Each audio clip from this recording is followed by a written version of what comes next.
Assalomu alaykum barchaga. Kanalimizga tashlangan bir misol ishimni ko'rib chiqamiz. ABC burchakda AD BCga perpendikulyar. ABC burchak AC burchakdan 2 marta katta, DAE burchak 20, EC BDdan 2 marta katta bo'lsa, x ning qiymatini toping degan. Berilganlarga qaraymiz ustozlar. Mana bu yerda burchaklar orasida va tomonlar orasida bog'lanish berilgan. Bunday misollarda teng yonlish burchak qurib ishlaymiz. BD ni A desam, AC ham 2 ga teng. Ana endi AC burchakni alfa desam, ABC ham 2 alfa.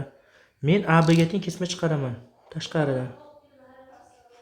Ana endi shu nuqta P bilan A ni birlashtirsa nima teng bo'ladi? AB bilan BP tengligidan va teng yonli uchburchakning asosidagi burchaklar teng. Uchburchakning ikkita ichki burchagi uchinchisini tashqisiga tengligini xossasiga ko'ra bu burchaklar alfadan bo'ladi. Ana endi menda nima hosil bo'ldi? Mana bu uchburchagim asoslari alfa-alfadan bo'lgan teng yonli uchburchakka aylandi. Endi DE kesmani qaniydir B desam, APC teng yonli uchburchak-ku. PD DCga teng bo'lishi kerak.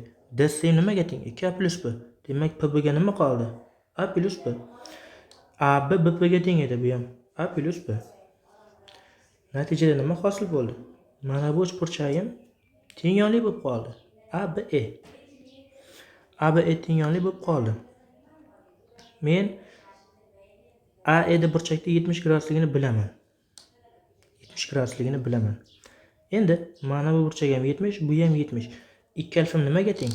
40 ga teng.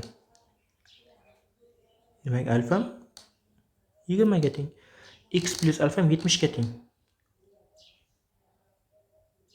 Demak, x imiz 50 gradusga tengligini ko'rishimiz mumkin. Bu C javobda. E'tiborlaringiz uchun rahmat. Sog' bo'linglar, salomat bo'linglar.